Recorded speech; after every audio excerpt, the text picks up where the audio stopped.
sharing his insights with the program is Mr. Hannibal Camua, the Executive Director of the advocacy group that says education is everybody's business. The Philippine Business or the PBED or the Philippine Business for Education. Welcome to the show, Mr. Camua. Lourdes Vera po at kasama si Ms. Denise Tan. Magandang hapon po. Magandang hapon, Sir Lord and Ma'am Denise. I'm happy to be here to share our thoughts on the Philippine education in general and also because of the start of classes yesterday. Opo, okay. Thank you for having me. More or less a month ago, sa isang interview po dito sa stasyon na ito, sinabi po ninyo na talagang kailangan nating aminin na merong matinding krisis ang ating edukasyon. At sinabi niyo may kinalaman din po dito ang ating mga leaders, may kinalaman po sa eleksyon. Sa pagpalagay po ba ninyo pagdating sa legislation, sapat po ang yung mga leaders po na na-elect natin, no? Kongreso, Senado, ay masasabi natin na kakampi ng edukasyon? Maganda pong pangunang tanong yan, Sir Lord, no? And I think as a nation, what we really need is an education leader. Kailangan, even at the local level, ang kailangan i-elect, sana na-elect natin ay mga education leaders.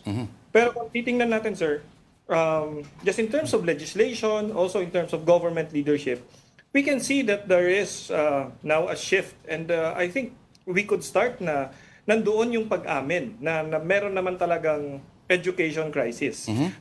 In 2019, kami sa PBED, matagal na kaming nag-iingay na our education system is in crisis. And I think it's really, sabi nga natin, ang unang step sa pag-solve ng problem is really to acknowledge that there is that problem. So I think from the end of the government, they acknowledge and they know that there is a deepening and worsening education crisis in the Philippines. Steps have been made in order to address those. But as we see, perennially see, nakikita po natin yan sa bawat taon na pagbubukas ng bagong school year, ay sadly, it's the same problems that we have been witnessing. Yun pa din po yung nakikita nating mga problema sa every time na nagbubukas ang bagong school year. At ang nagsasuffer po dito ay ang ating mga mag-aaral. Number one, yung ating mga learners. And then also ang ating mga guro. Kasi makikita natin na they are also overburdened because also of the systemic problems in the system. Opo. Meron po kayong mensahe na pinaabot sa DOLE. Kayo po yung nananawagan na palakasin daw yung labor market data to close skills gap. Ano pong ibig sabihin po dito, sir? Well, Sir Lord, makikita natin yan na hanggang ngayon malaki pa din yung job skills mismatch. Ibig sabihin, yung mga pinoproduce ng ating education system or yung mga dumadaan sa ating education system, hindi nila nami-meet yung demands ng industry. Which means na kung ano yung itinuturo natin sa kanila, hindi yon or hindi yon exactly or hindi yon sapat na yun yung hinihingi ng industry or ng labor market. Again, kung titingnan natin, napakalaking porsyento ng mga nag-aaral, especially those who proceed to higher education towards college, is the very reason is para makahanap ng decenteng trabaho, decent jobs. But then, if the education system actually fails to meet that or fails to deliver on the bridging between education and employment, nagkakaproblema tayo. Kasi, basically, pagka-graduate ng college, the assumption should be, in every education system, pagka-graduate niya ng college, or in this case, sa kaso ng Pilipinas, K-12, pwede, kasi that's the promise of K-12, employability. Sana pag natapos yung programa, ay ready, job ready, employment ready, para mabilis yung return of investment. Because we have to see that in the case of the learners, resources, time, money spent on education is an investment na babalik sa kanila and kapag nagkaroon sila ng employment or decent job. Pero yun yung nagiging problema sa atin. Dito sa Pilipinas na medyo mabagal ang education to employment transition, no? Hindi matagal siya. On the average 6 months to 1 year. 6 months is actually ano na yan, mabilis pa yan sa kaso ng Pilipinas. Pero Maari nyo po, Mr. Kama, Go ahead, sir. pwede po magbigay ka ng example sa mga trabaho na, let's say sabihin natin, marami ang demand pero yung skills ng average graduate ay hindi kayang i-meet, halimbawa. Sir, let's say we experienced this during the time na meron talagang skills need for the call centers, no?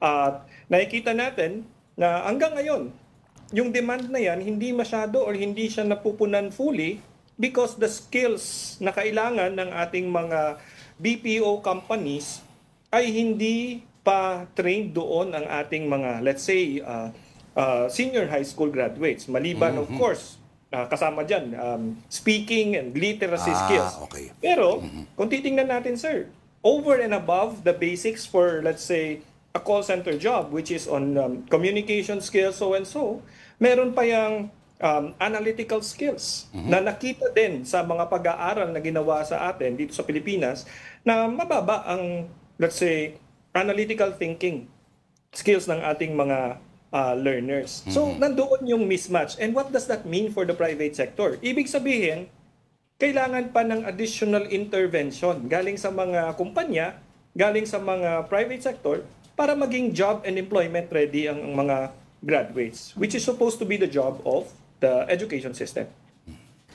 Pero Sir Hannibal, what does that say about the, I know you're talking about yung interval between the education and getting a job, but what does that say and what do we need to do about the quality of education? Dahil, the curriculum, often it is criticized for being overloaded, but they said it's shallow. At ano yung mga factors that come into play kung bakit ganun? Kasama din po ba dyan yung dahil overpopulated yung classrooms, teachers are overworked, ano-ano pa po ba? I'd like to, number one, ma'am, say that itong mga concerns and problema natin and plaguing our Philippine education system is actually not just for this administration. Number one, we'd like to clarify na talagang it's been because of decades and decades of neglect and napabayaan din talaga. Kaya kung titingnan natin, yan yung sinasabi po ninyo, ma'am, nakakulangan sa mga classrooms, backlogs po yan for years and years na nakikita natin.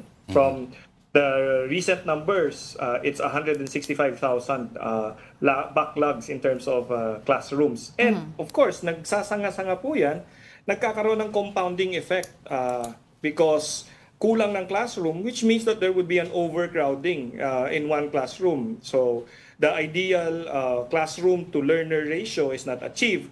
And because most cases, nagkakaroon ng overcrowding, nagiging solusyon yung shifting ng klase. So in one school, there might be 2 or even 3 shifts, which compounds the problem again that there will be additional load for teachers, which in that case, meron din naman tayong, again, problema on shortage or also lack of teachers. So, magkakaugnay-ugnay and also connected yung ating mga issues and concerns on Philippine education. And we are just even looking at just the basic education lang, no? For, let's say, kinder until grade 1 hanggang makatapos ng grade 12. And then, meron pa po yung higher education, which what was the question of Sir Lord kanina na the education to employment and the job skills mismatch.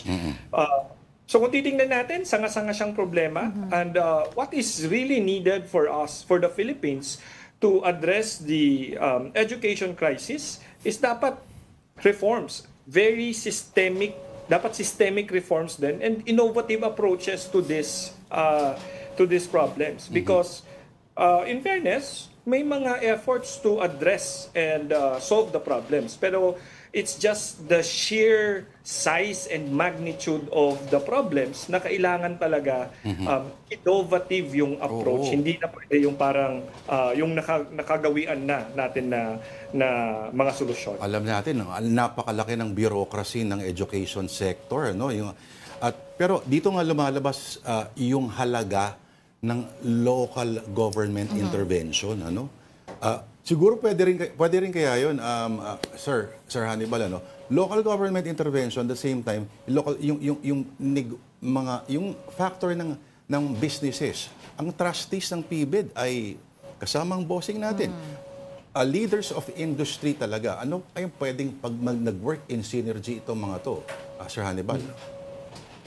Sir Lord, unahin ko lang yung sinabi ninyo na about the local governments, no? Isa sa mga sinusulong ng PBED na in order to address the Philippine education crisis is we empower the local governments to address the education issues in their own localities. We would actually call this as the decentralization of education.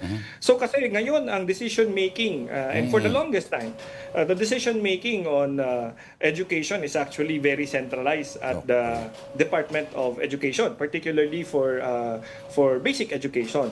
So what we are actually pushing is we should empower our local government units kasi sila yung nandoon eh. And basically they are our people on the ground. So they need to have a say in terms of ano yung mga education programs, ano yung mga sistema that will work for them. The approach kasi for very centralized na sistema is parang one size fits all siya. So it may not work. We've seen it, hindi siya nag-work in most cases, particularly. Just let me cite an example. And yesterday, this was clarified by DepEd Secretary Sani Angara na yung pagsususpindi ng klase. Yan. Remember, during that time, it was a very centralized decision. There was a time na ang decision to suspend the classes comes pa from the DepEd Central. But again, it cannot be a one-size-fits-all. We need to empower our local governments kasi sila yung nandoon. Magsususpindi ka ng klase, the implication of that is lost learning hours para sa ating mga learners. Pero baka hindi naman bumabagyo doon. Or during the COVID period, blanket declaration na walang pasok, hindi pwedeng pumasok. May mga rehiyon o may mga probinsya sa ating bansa na 0 cases naman sila. O bakit hindi sila pumapasok? Because again, we did not empower our local government units during that time to make those decisions, which could have been very effective if it was a localized decision from the local governments. We empower them to make local decisions for education. Now, may autonomy, may certain degree of autonomy na ini-enjoy sila, hindi lamang sa mga bags at sa mga, di ba, mga bags o mga sapatos, sa mga air, kung ano-anong mga pangalan ng mayor insert here. Pero yes sir, you were saying? Sir, like for example, kasi si local government units din yung nakakaalam kung ano yung mga key employment generators in their area. Correct. So again, it will address the job skills mismatch in the area. So basically, makikita natin na if in a local government unit or in a locality, ang kanila palang ekonomiya ay fueled by tourism, then we should be training more, or that education system or yung training system in that locality should be aiming towards producing more, let's say, workers for the tourism industry. So again, diyan papasok po yung sinasabi po ninyo na alignment between the, let's say, local businesses and then also the training and the curriculum at the local level. Oo. Ngayon pa nga lang, sir, hindi sila magkasundo sa mga curriculum. So number of years, may babaguhin na naman na sa implementasyon. At alam natin, ngayon, balik na naman sa dating school calendar. Pero, okay, ang wish list po ninyo, na sabihin natin mga medyo low-hanging fruit, yung mga medyo achievable lang, mga medyo practical for the next year or 2 years or so, sir? Ako, sisimulan ko yan, Sir Lord, sa mga problema that has been there since time, no? Na talaga, na pwedeng solusyonan agad-agad. And number one, napag-usapan natin yung kakulangan sa mga classroom. And every year, nagko-compound po yan kasi maraming classroom din yung naluluma, minsan nasisira ng bagyo, nasusunog, pero yung dating ng mga learners, every school year tumataas, no, yung ating mga learner population. So magkakaroon talaga ng pagkukulang kahit na nagkakaroon ng bagong construction, but it's not enough, no.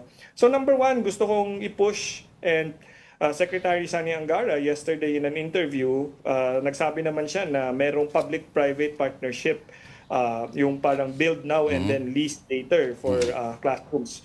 Kami sa PBED, we welcome that, sir.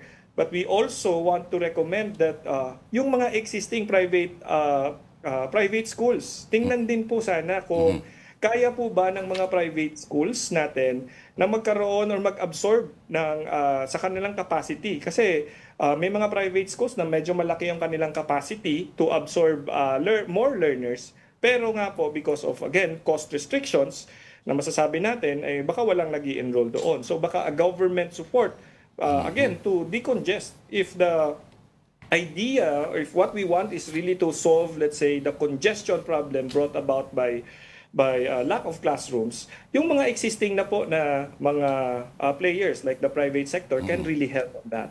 Second is on the lack of teachers. Nakikita po natin yan, and every opening of school year, nagkakaroon talaga ng issue na kulang ng mga teachers, and where teachers are overworked. Kung titingnan natin, again, welcome development yan that there was a move from DepEd Secretary Angara as well to hire or open up more than 16,000 teacher positions. Pero again, kulang po yan because the teacher backlog is more than 50,000 so and so. So, low-hanging fruit po dyan, Sir Lord, is why don't we utilize yung mga ating para gawing teacher assistant, yung mga nasa college na nag-aaral para maging teacher. Diba? We have schools, we have teacher education institutions po na actually are school centers of excellence. So yung mga estudyante na nag-aaral para maging teacher, pwede po sana na itap po sila at immobilize sila para makapag-complement sa mga teachers natin. So particularly for reading and remedial sessions. Para may ground exposure, ano? Exactly po. Parang practicum na din po 'yon ng ating mga soon-to-be teachers. And kagandahan po dito, Sir Lord, is meron na pong batas dyan. It's the ARAL law. Nakaka-ratifika lang po, parang mga more or less, I would say last year, late last year. So that's actually a low-hanging fruit. And dyan po papasok yung role ng ating mga local government units na pwedeng-pwede po yung mga LGUs na merong sapat na pondo para mag-mobilize ng mga ganitong teacher assistants or mga para-teachers coming from schools na nag-o-offer ng teacher education to complement, no, para matulungan ng ating mga teachers. At nakikita po natin yan, kailangan po talaga ng mga ganyan klaseng interventions. Kasi from the previous months na results ng ating functional literacy, sobrang baba. Di po ba? So, kailangan, and the intervention needs to happen now. Sir Hannibal, pwede tayo mag-marathon interview isang buong linggo, hindi pa rin natin matatapos yung mga issues. Pero salamat po sa maiksing oras po, kahit papano na malaman na bitin pa rin na inyong binigay po para sa amin. Maraming salamat po. Si Sir Hannibal Camua po, ang Executive Director po ng PBED. Thank you, sir. Maraming salamat din po.